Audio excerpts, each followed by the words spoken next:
ബഹുമാനപ്പെട്ട ആ പെണ്ണിന്റെ കുട്ടികൾ നോക്കുകയാണ്. ആ വേലക്കാരിയായ പെണ്ണിനെ നോക്കുകയാണ്. കിടക്കുന്ന രംഗം അതൊരു വല്ലാത്ത രംഗമാണ്. ബഹുമാനപ്പെട്ടവർ ഇത് കേൾക്കുകയാണ്. വന്ന് നോക്കുമ്പോ എന്താ കാണുന്നതല്ല, ഒരു പെണ്ണ് കിടക്കുന്നു. രക്തത്തിൽ തലം കെട്ടി നിൽക്കുന്ന രക്തത്തിൽ കുളിച്ചു തല പൊട്ടിയിട്ട് കിടക്കുന്ന രംഗമാണ് കാണുന്നത്. ഷെയ്ഖ് അവർകൾ ചിന്തിക്കുന്നത്, എന്റെ പ്രിയപ്പെട്ട ഉസ്താദ് എന്നെ പഠിപ്പിച്ച പച്ചില മരുന്നുകൾ, എനിക്ക് എന്റെ ബഹുമാനപ്പെട്ട പ്രവാചകർ തന്ന ഹക്കീമൻ നബീതം, അത് ഞാൻ ഇവിടെയാണ് വിനിയോഗിക്കേണ്ടത്. ഷെയ്ഖ് അവർകൾ നേരെ ഓടുന്നു. കാട്ടിലേക്ക് ഓടി പച്ചിലകൾ പറിച്ചു, മരുന്നുകൾ മുഴുവനുണ്ട്. അപ്പോഴാണ് ഈ നാട്ടുകാർ കുറച്ച് മനുഷ്യന്മാരുടെ ഓലിങ്ങനെ കൂടിയിട്ട് എന്തെങ്കിലും ചെയ്യാനല്ല നോക്കാം, വേഗം എടുക്കും. എന്ത് എന്നിട്ടോ എടുത്തിട്ട് കഴിയും. ഹലോ ഗൈസ്, ഇവിടെ ഇപ്പോൾ ഒരാൾ മരണവുമായി മല്ലടിച്ചുകൊണ്ടിരിക്കുന്നു. നമ്മളിങ്ങനെയൊന്നും ആകരുത്. ഇവിടെ ബഹുമാനപ്പെട്ട ഷെയ്ഖ് അവർകൾ ഇത് കണ്ടപ്പോ എന്താ ചെയ്തെന്നറിയോ? ഒരൊറ്റ ഓട്ടമാണ് പച്ചില വരിക്കാൻ കാട്ടിലേക്ക് ഓടി.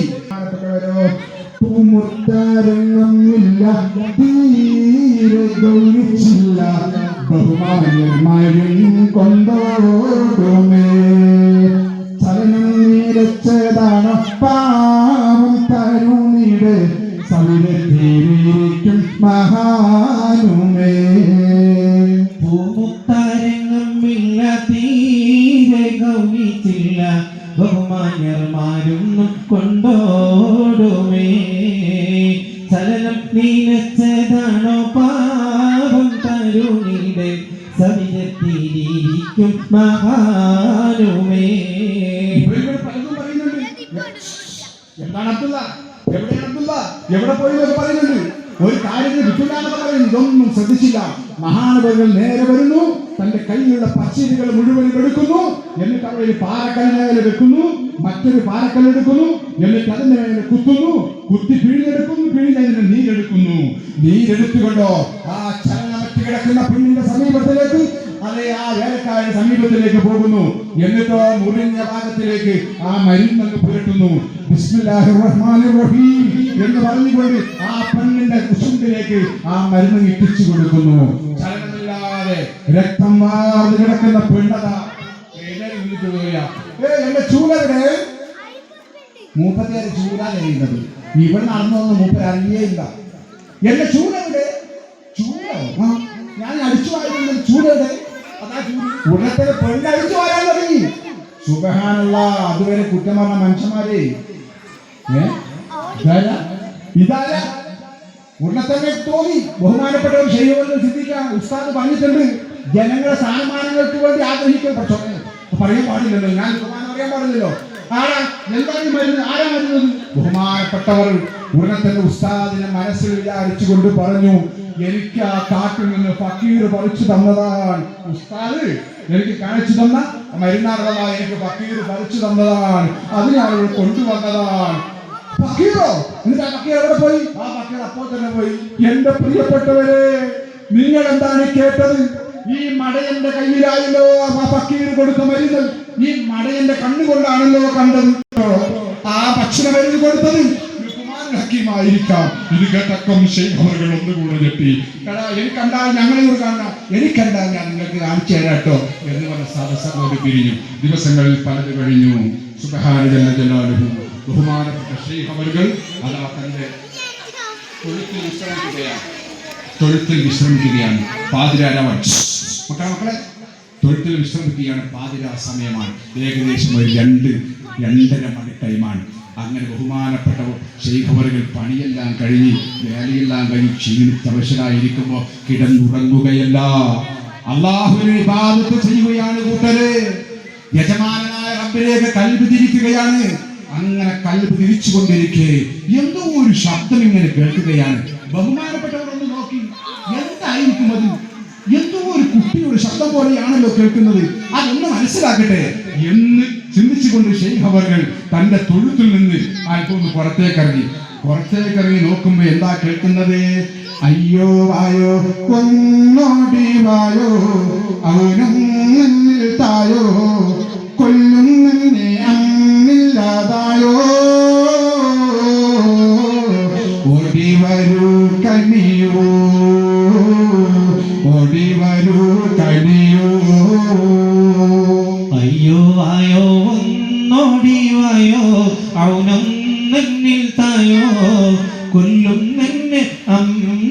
ഒന്നുമില്ലാതായോ ഓടി വരൂ കനിയോ ഓടി വരൂ കനിയോ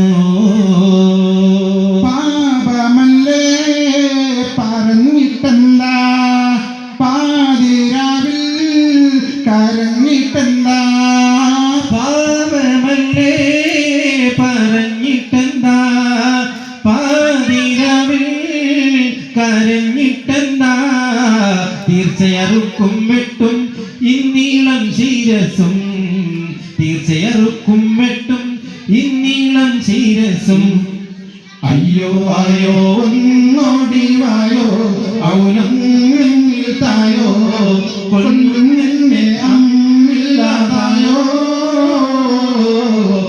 ഓടി വരൂ കനിയോ ഓടി വരൂ കനിയോ എന്താ കേൾക്കുന്നത്? ഒരു ചെറിയ കുട്ടിയുടെ കരച്ചിലാണ്. അയ്യോ ഒന്നോടി വരണേ, എന്നെ ഇപ്പോ കൊല്ലുമേ, ആരെങ്കിലും എന്നെ സഹായിക്കണമേ, എന്നെ രക്ഷപ്പെടുത്തണമേ എന്ന് പറഞ്ഞുകൊണ്ട് ഒരു പിഞ്ചു ബാലന്റെ കരച്ചിലാണ് കേൾക്കുന്നത്. ശൈഖ് അവർകൾ മറ്റൊന്നും ചിന്തിച്ചില്ല. സുബ്ഹാനല്ലാഹ്, എവിടുന്നാണ് കരച്ചിൽ? അതെ, ആ ഭാഗത്തു നിന്നല്ലേ. ഒരൊറ്റ ഓട്ടമാണ് കരച്ചിൽ കേട്ട ദിക്കിലേക്ക്. അവിടെ ചെന്ന് നോക്കുമ്പോഴേതാ ഒരു പ്രതിഷ്ഠ വെച്ചിരിക്കുന്നു. എന്നിട്ടൊരു ചെറിയൊരു ബാലനെ, ഒരു 4 വയസ്സ് പ്രായമുള്ള ഒരു കുട്ടിയെ തന്റെ മുടിയിൽ ഇങ്ങനെ തൂക്കി പിടിച്ചുകൊണ്ട് അതിങ്ങനെ പ്രദക്ഷിണം ചെയ്യുകയാണ്. 14 പ്രാവശ്യം പ്രദക്ഷിണം ചെയ്യണം. 14 പ്രാവശ്യം പൂർത്തിയായാൽ ആ പ്രദക്ഷിണം ചെയ്യുന്ന ആ വെളിച്ചപ്പാടിന്റെ പടവാള് വലിച്ചൂരിയിട്ട് പിഞ്ചുപാലനെ അവിടെ വെച്ചുകൊണ്ട് കഴുത്തറുത്തു കൊന്നിട്ടോ ആ രക്തം ആ പ്രതിഭയുടെ പിന്നെ മുകളിൽ ഇങ്ങനെ അഭിഷേകം ചെയ്യും. എന്നിട്ട് സന്തോഷിക്കും. അങ്ങനെയുള്ള ഒരു കാലഘട്ടം അതാണ് അവിടെ നടക്കുന്നത്. ശൈഖ് അവർക്കൊക്കെ വേദനയായ റബ്ബേ, ഞാനിവിടെ എന്തെങ്കിലും ചെയ്തില്ലെങ്കിൽ ആ പൊന്നുപോലെ ജീവൻ നഷ്ടപ്പെടുമല്ലോ എന്ന് മനസ്സിലാക്കി ശൈഖ് അവർകൾ ചെയ്തതെന്താ? കാനനമൊന്നിൽ തേടി നടന്നവൻ പച്ചില നുള്ളി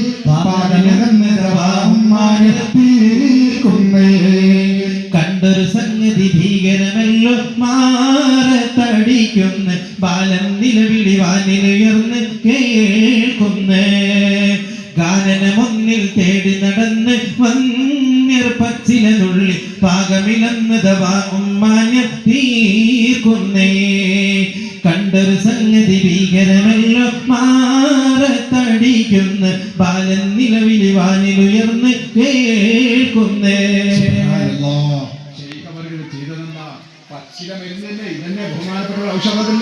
മഹാനവർകൾ നേരെ പോകുന്നു. പോയിട്ടോ അവിടെ നേരെ കാട്ടിലേക്ക് കയറി പച്ചിലകൾ പറിച്ചെടുത്തു. എല്ലാം പിഴിഞ്ഞതിന്റെ നീരൊക്കെ ഒരു ചെറിയ ഒരു ഇലയിലൊക്കെ ഭദ്രമാക്കി ഇങ്ങനെ പിടിച്ചു. അതാ 1, 2, 3 അങ്ങനെ പ്രദക്ഷിണം 13, 14 ഈ ഒരു ശബ്ദമാണ് കേൾക്കുന്നത്. ആ പിഞ്ചു കുഞ്ഞിനെ അവിടെ വെച്ചുകൊണ്ടവർ തലയറുത്തു കളഞ്ഞു കൂട്ടരെ. തലയറുത്തപ്പോൾ മഹാനായ ശൈഖ് അവർകൾ ഒരു മുഖം മൂടിയിട്ട് കൊണ്ട് എടുത്തൊരു ചാട്ടം നേരെ അങ്ങോട്ട് ചെന്നിട്ട് ആ പിഞ്ചു ബാലിനെ എടുക്കുന്നു. ശിരസ് മുറിഞ്ഞു കിടക്കുന്ന ബാലന്റെ ആ ശിരസിന്റെ ഭാഗത്തേക്ക് മരുന്ന് വെച്ച് പുരട്ടുന്നു. എന്നിട്ട് ശിരസും ഉടലും തമ്മിൽ അങ്ങ് ഒട്ടിക്കുന്നു. ബിസ്മില്ലാഹിർ റഹ്മാനിർ റഹീം മരുന്ന് ചുണ്ടിലേക്ക് എത്തിച്ചു കൊടുക്കുന്നു. കുട്ടി എഴുന്നേറ്റ് പറയാ, ഒരൽപ്പം വെള്ളം തരുമോ?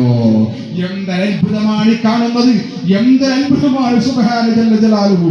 അപ്പോഴാണ് വെളിച്ചപ്പാട് അടക്കമുള്ള ആളുകൾ പറയുന്നത്, കണ്ടോ, നമ്മുടെ ബലി ഈ ദൈവം സ്വീകരിച്ചതാണ്. ഇനി നമ്മുടെ ദൈവം ഈ കുട്ടിയാണ്. കുട്ടീനെ പൂജിക്കാൻ തുടങ്ങി, കുട്ടിയെ ആരാധിക്കാൻ തുടങ്ങി. കുട്ടിക്ക് മൂത്രയിക്കാൻ കഴിഞ്ഞില്ല, ദൈവത്തിന്റെ മൂത്രം ശേഖരിക്കാൻ തുടങ്ങി. കുട്ടിക്ക് വിയർപ്പ് ശേഖരിക്കാൻ തുടങ്ങി. അങ്ങനെയുള്ള ഒരു കാലഘട്ടം ജാഹിലിയ്യ കാലഘട്ടം. മഹാനവറുകളൊന്നും നോക്കിയില്ല. മഹാനവറുകൾ നേരെ തിരിച്ചിങ്ങോട്ട് പോന്നു. സുബ്ഹാനല്ലാഹ്, ദിവസങ്ങൾ പലത് കഴിഞ്ഞു. കച്ചവട യാത്രക്ക് പോയ അബ്ദുള്ള തിരിച്ചു വരുന്നുണ്ട്. തിരിച്ചു വരികയാണ് അബ്ദുള്ള. തിരിച്ചു വന്നു നോക്കി, അബ്ദുള്ള എവിടെ? ഞാനിവിടെയുണ്ട്. കുറച്ച് മാസങ്ങളായി ഞാനിവിടെ ഇല്ലാത്തൊരു കാര്യങ്ങളൊക്കെ എല്ലാം എളുപ്പമായിരുന്നു, ഭംഗിയായിരുന്നു, പ്രശ്നങ്ങളൊന്നും ഉണ്ടായിട്ടില്ലായിരുന്നു. മക്കളെ, പെൺകുട്ടികളെ പുറത്തു പോകാൻ ചോദിച്ചില്ല, അങ്ങനെ ഒന്നും പ്രശ്നങ്ങളൊന്നും ഉണ്ടായിട്ടില്ല. പെൺകുട്ടികളൊക്കെ വളരെ അച്ചടക്കത്തിലായിരുന്നു എന്ന് പറഞ്ഞു. അബ്ദുള്ള, എനിക്കൊരാടിനെ വേണം. ഒരാടിനെ അറുത്തുകൊണ്ട് ആ ആടിന്റെ ഏറ്റവും നല്ല ഒരു അവയവം, ഒരു ഭാഗം എനിക്ക് കൊണ്ടുതരണം എന്ന് പറഞ്ഞു. ബഹുമാനപ്പെട്ട ലുക്മാനുൽ ഹക്കീം